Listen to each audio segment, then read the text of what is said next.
को बताने लगे कि एक बार संत नारद अनेकों लोगों में विचरण करते हुए भगवान शंकर के धाम पहुंचे। कैलाश पर्वत पर पहुंचे तो वहां जाकर देखते हैं कि जगत जननी मां जगदम्बा विराजमान है और बाबा शंकर वहां पर नहीं है। आज जब बाबा शंकर वहां नहीं है तो आज महाराज संत नारद ने मैया को प्रणाम किया और मैया को प्रणाम कर कर कहने लगे कि माँ मुझे एक बात बताओ, यहाँ पर सब कुशल मंगल तो है ना? तो मैया ने कहा कि हाँ लाला, यहाँ तो सब कुशल मंगल है। कि मैया झूठ बोल रही हो या सत्य बता रही हो? कि बेटा मैं तो सत्य बोलूं और यहाँ पर कैलाश पर्वत पे तो सब सत्य बोले, असत्य का तो कोई आचमन भी नहीं करता और तू कहता है कि मैया सत्य बोल रही हो। कि अच्छा मैया, कि हाँ लाला। कहते हैं कि जहाँ सुमति वहाँ संपत्ति नाना और जहाँ कुमति वहाँ विपत्ति निधाना। अरे यहाँ तो सब सुमति सुमति है, कुमति का तो नामो निशान ना है। कि मैया तू सत्य कह रही है तो चल मुझे एक बात बता, मैं तो ज्यादा बड़ी बात तो पूछू ना हूँ। कि बाबा तो कुछ सब बात बता मैं? कि हाँ लाला सब बात बताते हैं। कि अच्छा मैया, कि हाँ लाला। देख नारद बाबा ने तो मुझे ऐसी बात बता रखी है जो कभी कोई किसी को नहीं बताता, चाहे कितने से बड़ा परम मित्र क्यों ना हो। माता अपने पुत्र को नहीं बताती, पत्नी अपने पति को नहीं बताती। एक ऐसी बात होती है। कि मैया ऐसी कहाँ बात हुई? कि बेटा जो गुरु मंत्र होता है वो किसी को बताया नहीं जाता और तेरे बाबा ने तो वह गुरु मंत्र को भी हमको बता दियो, इतना प्रेम तेरे बाबा मुझसे करें।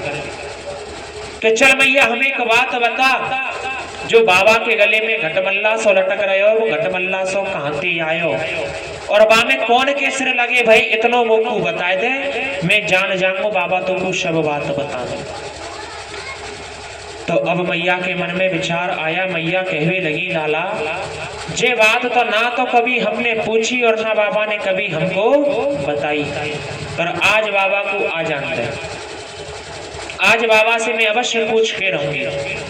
संत नारद कहवे लगे मैया तेरो काम तू जाने, मोए का परी फिर मोते केगी के लाला आयो और लड़ाई करवाए के हमें चलो जाक मैं मैया मैं तुमने कछु कहू ना रहो, ते मर्जी हो तो पूछ लियो और ना मर्जी तो बिल्कुल मत पूछियो। इतना कह के संत नारद वहां से प्रस्थान कर गए और जाते जाते कहवे लगे कि मेरा काम तो है गयो। ऐसा क्यों कहा? क्योंकि महाराज बाबा से मैया जब पूछेंगी तो बाबा को बताना पड़ेगा, कोई ना कोई नई कथा का प्रादुर्भाव अवश्य होगा। आज ऐसा विचार कर कर संत नारद वहां से प्रस्थान कर गए। जब बाबा समाधि को भगवान का भजन पूर्ण कर कर लौट कर आए तो कहते हैं महाराज कि जो मैया हमेशा हंसमुख रहती आज बाबा से विमुख बैठी है। कहते हैं कि लाख छुपाओ छुप नहीं सकता, राज है कितना गहरा और दिल की बात बता देता है असली नकली चेहरा। किसी महान भाव से हम बात करने के लिए जाएं या आप बात करने के लिए जाओ और उसके मन में बात ना करने की हो तो आप उसके चेहरे को देखकर समझ जाओगे कि ये ऊपर मन से हमसे बात कर रहा है, यहाँ से चलने में ही फायदा है। आज महाराज जो मैया हमेशा हंसमुख रहती आज विमुख बैठी है। बाबा कहवे लगे अरे भाग्यवान कहाँ है गयो? अरे नित्य प्रति तो हमारे काजे जब हम आते तो लोटा भर के भांग ला भाई, आज कहाँ है गयो? आज तो तेने जीव ना पूछी आए गए ना आए, कम से कम आज भांग ना सही कम से कम पानी की तो पूछ लेती। आज महाराज मैया कहवे लगी कहा कह रही है पानी की पूछ लेती। अरे जे शुक्र बनाओ तुमसे मैं बोली ना वो बहुत मानी। अरे निखाला से झूठ बोलो, कभी भी सत्य ना बोलो, हर समय असत्य को आचमन करते रहो और कहते हो कि पानी की भी ना पूछी। कही के भाग्यवान बता तो सही कहा बात है गई कि पहले हमें ये बताओ तुम्हारे गले में जी नर मुंडन की माला कहाँ से आई और जा में कौन के सिर लगे भाई? या का मतलब तुम हमसे अधिक प्रेम किसी और से करो, तभी तो हर समय या को अपने हृदय से धारण करके रहो। कहा कि देवी अब तो को कहा बताऊं, छोड़ना इन सब बातों में कि नहीं बाबा, या बात को तो हम जानकर रहेंगे। बताओ इसमें कौन के सिर लगे भाई, कि भाग्यवान या में तेरे ही सिर लगे भाई, कि देखो फिर हमसे झूठ बोली, हमारे सिर लगे भाई। अरे हमारे सिर कहां से आ गए? कहा कि देवी, जब जब तूने अपने इस पंच भौतिक शरीर को त्यागा है, तब तब मैंने तेरे उस शीश को अपनी इस माला में पिरो लिया। आज महाराज मैया ने कही कि बाबा, तुम कौन सी ऐसी अमर बूटी खाए के बैठे हो, जाके कारण तुम एक बार अपने शरीर नाय तजो और हम हर बार अपने पंच भौतिक शरीर को तज देती है। तो आज महाराज बाबा कहवे लगे कि देवी मैं अमर कथा जानू। कि बाबा आप अमर कथा को तो हमको भी बताओ, क्योंकि तुम भी अमर कथा को पान किए हुए हो और हम अमर कथा को पान कर लेंगे, जैसे कि हम कभी भी अपने इस जीवन को त्यागा करेंगे नहीं, हम दोनों सदा अमर हो जाएंगे। आज महाराज बाबा कहने लगी, अरे भाग्यवान कहा करेगी तू? यूं कह रही है अमर कथा सुना दो। अरे कोई छोटी मोटी बात है, अमर कथा सुना दो। तू तो यूं सोच रही है गुरु को पुआ हाल खाए लो। अरे ये अमर कथा है, बहुत बड़ा ग्रंथ है, या सहज ना सुन पावे हर एक कोई, और ना आज तक मैंने काऊ को सुनायो कि बाबा हमको सुना दे। अब तो महाराज मैया जिद करने लगी, ना बाबा हम तो सुनेंगे, और यदि तुम नहीं सुना तो आज से तुम्हारा भोजन पानी बंद। आज महाराज कहते हैं राज हट, त्रिया हट और बाल हट, ये अपनी पर आ जाए तो इनके मन का काम करना पड़ा। मैया जिद पर अड़ गई। जब मैया जिद करने लगी तो आज बाबा ने कही कि देवी इस जगह नहीं, हम किसी निर्जन पर्वत पर चलते हैं, वहां हम आपको इस अमर कथा का पान अवश्य कराएंगे। आज महाराज बाबा शंकर मैया को साथ में लेकर निर्जन पर्वत की ओर जाने लगे। जब रास्ते में जा रहे हैं तो जो बाबा का श्रृंगार है, गले में सर्प है, बिच्छू है, गंगा जी जटाओं में विराजमान है, उनको उनके यथा स्थान पर विराजमान करते हुए बाबा निर्जन पर्वत पर चले गए, जिसे हम आज अमरनाथ पर्वत के नाम से जानते हैं।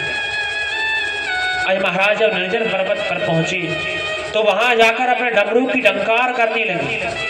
जब डमरू की पहली डंकार की तो आज उड़ने वाले जीव जंतु वहां से उड़कर चले गए, और जब डमरू की दूसरी डंकार की तो महाराज रेंगने वाले जीव वहां से रेंग कर चले गए, और जब डमरू की तीसरी डंकार की तो जितने शेष बचे थे वो संपूर्ण जीव जंतु इस स्थान से प्रस्थान कर गए। बाबा ने एक सुंदर सा आसन लगाया, व्यास पीठ लगाई एक वट वृक्ष के नीचे, वहां पर बैठ गए।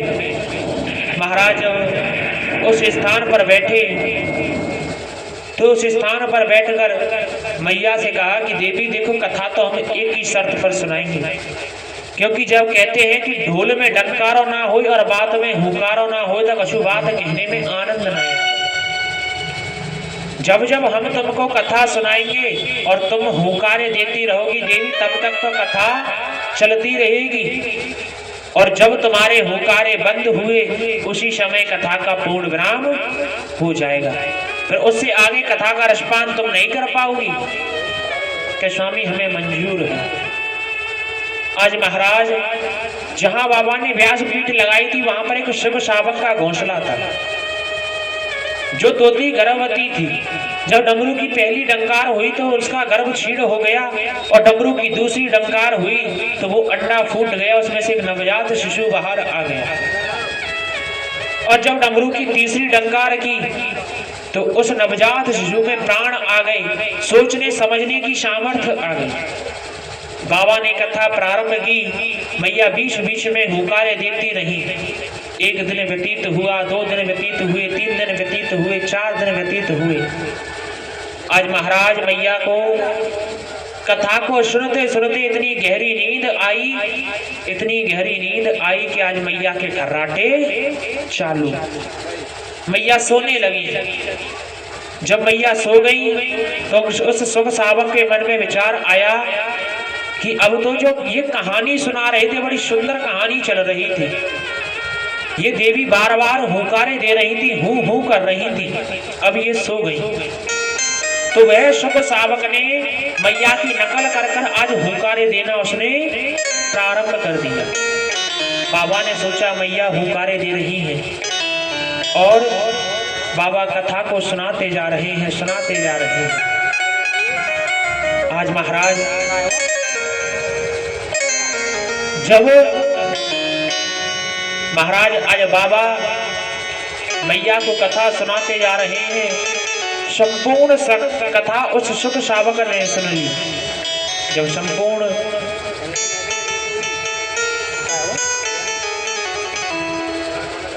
संपूर्ण कथा उस सुख सावक ने सुनी, सुख सावक ने सुनने के उपरांत आज महाराज बाबा ने जोर से जयकारा लगाया कि बोल गोविंद भगवान की जय।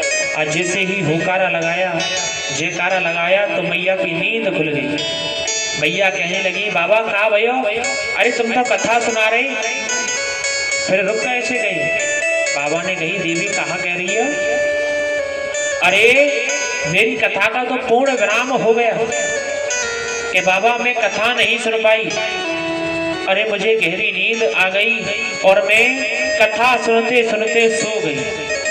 जब ऐसा सुना कि कथा सुनते सुनते सो गई तो बाबा इधर उधर देखने लगे कि हुंकारे किसने दी।